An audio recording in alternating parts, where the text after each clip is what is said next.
पीर साहब की शादी थी। जब कामे लाग लेने आए तो पीर साहब बोले, और बताओ कमियो, पैसे लेने हैं या दुआ? सब बोले, मुर्शद पैसे की करने, दुआ ही लवेंगे। मिरासी की बारी आई तो पीर साहब बोले, और तुम बताओ पैसे चाहिए या दुआ? मिरासी, बाबा जी 20 रुपए की दुआ दे दें और 480 नकद दे दें।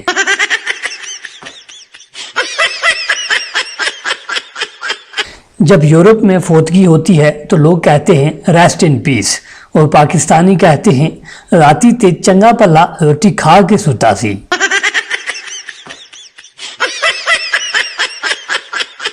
चार नशे नशे में दूध थे। इतने में एक नशेई ने एक घर का दरवाजा खटखटाया। अंदर से औरत ने पूछा, कौन है? नशेई बोला, जरा बाहर आकर अपने शोहर को पहचान कर ले जाएं ताकि बाकी लोग भी अपने अपने घर जा सकें।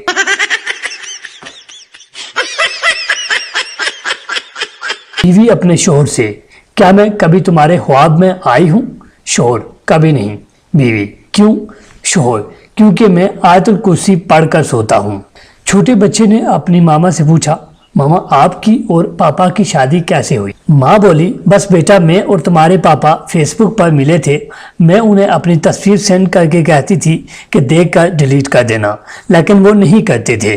फिर मजबूरन मुझे उनसे शादी करनी पड़ी।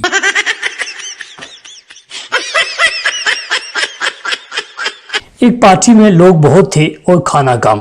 मेजबान को शक हुआ कि ये सब लोग इनवाइटेड भी हैं या नहीं। उसने ऐलान किया कि जो दुल्हन की तरफ से आए हैं खड़े हो जाएं। 20 लोग खड़े हो गए। फिर कहा, जो लोग दूल्हे की तरफ से आए हैं वो भी खड़े हो जाएं। 25 लोग फिर खड़े हो गए। मेजबान हंसा और बोला, जो लोग खड़े हैं बाहर दफा हो जाएं, क्योंकि ये बर्थडे पार्टी है, तुम्हारी माँ दी शादी नहीं है।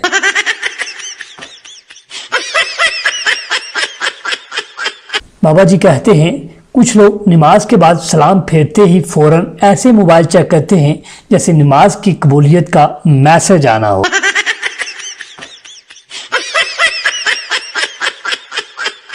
फकीर सहरी के वक्त शेख के घर गया और आवाज लगाई, मैं अल्लाह का मेहमान हूँ। शेख उसका हाथ पकड़कर मस्जिद ले गया और बोला, ए घर है अल्लाह दा।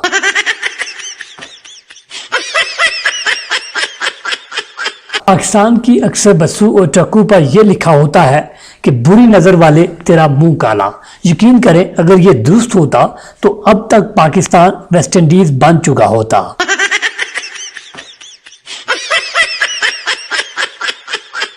एक शख्स की बीवी का इंतकाल हो गया और वो ऊंची आवाज में रोते हुए बोला, नेक बख्त, क्यों मुझे बड़ी दुनिया में अकेला छोड़कर चली गई तुम। उसको यूं शिद्दत से रोता हुआ देखकर पास खड़ी आंटी अपनी सहेली से बोली, इतनी मोहब्बत करने वाला आदमी है ये, अगर इस आदमी का एड्रेस मेरे पास होता तो मैं इससे शादी कर लेती। उस शख्स ने ये अल्फाज सुन लिए। वो मजीद ऊंची आवाज में रोते हुए बोला, नेक बख्त, क्यों मुझे सैटेलाइट टाउन गली 3 मकान नंबर 11 में यूं अकेला छोड़कर चली गई तुम।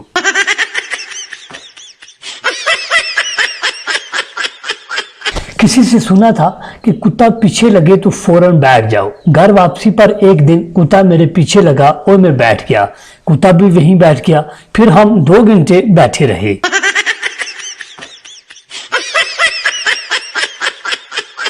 पाकिस्तान में मास्टर पेंट 10 साल तक चले न चले, पर उनकी बाल्टी नहाने के लिए और कपड़े धोने के लिए जरूर 10 साल तक चल जाती है। एक फौजी नौकरी से तंग आ गया। उसने सोचा, ऐसा क्या काम किया जाए जिसकी बिना पर मुझे नौकरी से फारग कर दिया जाए। अचानक उसके दिमाग में एक तरकीब आई और उसने साथियों से कहना शुरू कर दिया कि मुझे दिखाई देना बंद हो गया है। उसे चेकअप के लिए डॉक्टर के पास ले जाया गया। डॉक्टर ने फौजी से कहा, कुर्सी पर बैठ जाओ ताकि मैं तुम्हारा चेकअप कर सकूं। फौजी बोला, कौन सी कुर्सी? मुझे तो कोई कुर्सी दिखाई नहीं दे रही। डॉक्टर ने बाजू पकड़कर सीट पर बिठाकर कहा, अब दीवार पर लगे पोस्टर से चौथी लाइन पढ़कर सुनाओ। तो फौजी बोला, दीवार कहाँ है? अब डॉक्टर ने सोचा जिसे दीवार ही नजर नहीं आ रही वो पोस्टर क्या पड़ेगा। डॉक्टर साहब ने उसकी रिपोर्ट बना दी कि ये शख्स बीनाई से महरूम हो गया है, लिहाजा इसे नौकरी से फारिग करके घर भेज दिया जाए। वो जवान रिपोर्ट मिलते ही अपने अफसर के पास ले गया, उसे नौकरी से फारिग कर दिया गया। अब जवान ने गाड़ी की बुकिंग कराई तो पता चला कि वो तो रात 1 बजे जाती है। फौजी ने सोचा अभी तो 5 ही बजे हैं, वक्त गुजारी के लिए क्यों न सिनेमा जाकर नई फिल्म ही देख ली जाए। सिनेमा जाकर फिल्म देखने लगा। जब फिल्म खत्म हुई, सिनेमा हॉल की रोशनी जली तो देखा कि वही डॉक्टर जिसने उसका चेकअप किया था वो बराबर वाली कुर्सी पर बैठा था। उस डॉक्टर की नजर भी फौजी जवान पर पड़ी और डॉक्टर चूं कर तुम यहाँ क्या कर रहे हो? फौजी ने अनजान बनते हुए हाजत दिमागी का सबूत देते हुए इंतहाई मासूमियत से पूछा, भाई साहब ये गाड़ी कब चलेगी? काफी देर से एक ही जगह खड़ी है।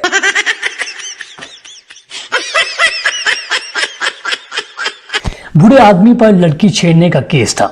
जज, इस उम्र में लड़की छेड़ते हो, माफी के लायक नहीं हो तुम।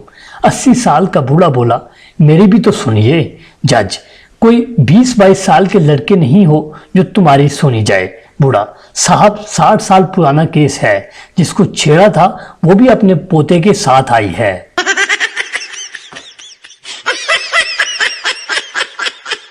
लड़का, मैं बहुत मेहनती सादगी से रहने वाली निहायत फर्माबरदार लड़की से शादी करूंगा जो घर को संभाल कर रखेगी।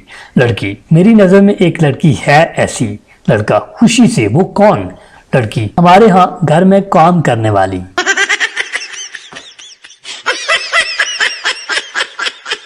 सरदार म्यूजियम गया और उससे एक कप टूट गया। ऑफिसर, तुमने 500 साल पुराना कप तोड़ दिया है। सरदार, रब का शुक्र है, मैं समझा था कि नया है।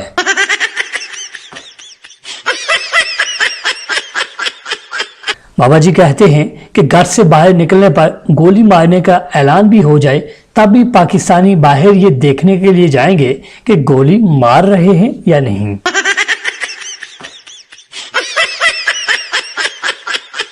जज, तुमने उस डॉक्टर की घड़ी क्यों चुराई जिसने तुम्हें मुफ्त दवा दी थी? मुलजिम, जनाब डॉक्टर साहब ने कहा था कि दवा 4 घंटे बाद पीना और मेरे पास घड़ी नहीं थी।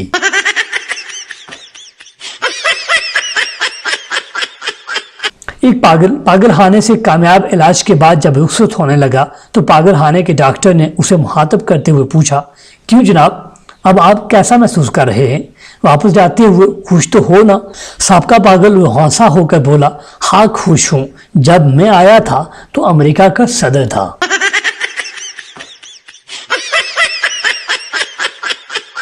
मालिक मकान ने चोर को पकड़ा और बोला, बेहतरी इसी में है कि तुम सारा सामान यहीं छोड़ जाओ। चोर, जनाब ये कैसे हो सकता है, आधा सामान तो आपके हमसायों का है।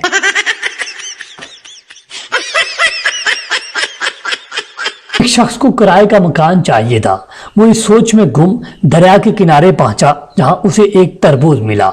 उसने उसे काट कर 2 टुकड़े किया तो तरबूज के अंदर से जिन बरामद हुआ और उसने कहा, क्या हुक्म है मेरे आका? उस शख्स ने कहा, मुझे एक किराए का मकान दिलवा दो।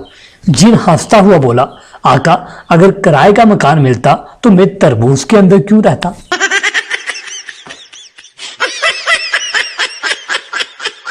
एक दिन मुल्ला नसीर ने सोचा कि अखरोट तोड़कर खाएं। उन्होंने अखरोट पर पत्थर मारा तो वो उछल के गायब हो गया। मुल्ला मुस्कुरा के बोले, हर चीज मौत से भागती है।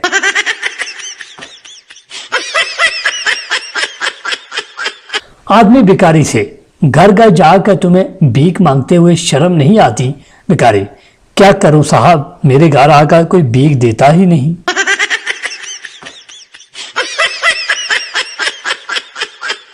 एक आदमी अपनी बीवी से गुस्से में बोला कि दिल करता है कि तुम्हारे टुकड़े टुकड़े करके तुम्हें फेंक दूं। साथ वाले घर से आवाज आई, चाचा इसका दिमाग हमारे घर भेजना।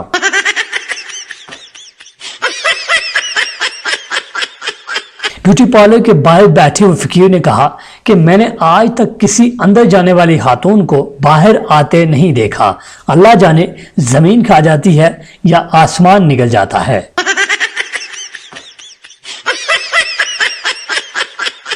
टीचर, तुम्हारी अम्मी का क्या नाम है? पप्पू। गूगल बनो।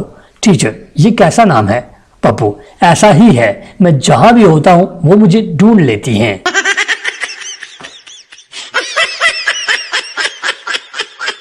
एक खरगोश बम लेकर चिड़ियाघर में घुस गया और आवाज लगाई, तुम सबके पास 1 मिनट है यहां से निकलने के लिए। कछुआ बोला, वाह कमीने वाह, सीधी तरह बोल कि टारगेट मैं ही हूं।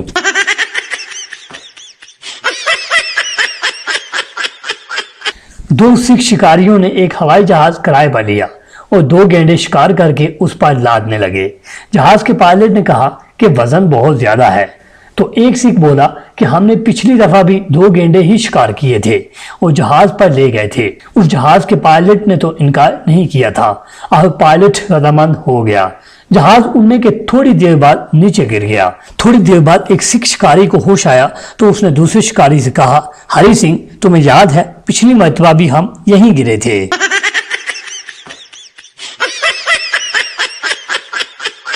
एक सरदारनी अपने शोहर की लाश पर कुछ यूं बयान कर रही थी, वे तू उत्थे टुर गया जिथे दीवा न बत्ती, वे तू उत्थे टुर गया जिथे बिजली न पानी, वे तू उत्थे टुर गया जिथे आटा न रोटी। पास बैठा सरदारनी का बेटा बोला, अम्मा किधरे अब्बा पाकिस्तान ते नहीं टुर गया। एक फकीर की लॉटरी निकल आई। दूसरे फकीर ने पूछा, तुम इतने पैसों का क्या करोगे? पहला फकीर बोला, एक बड़ी मस्जिद बनवाऊंगा और उसके बाहर मैं अकेला बैठकर भीख मांगा करूंगा।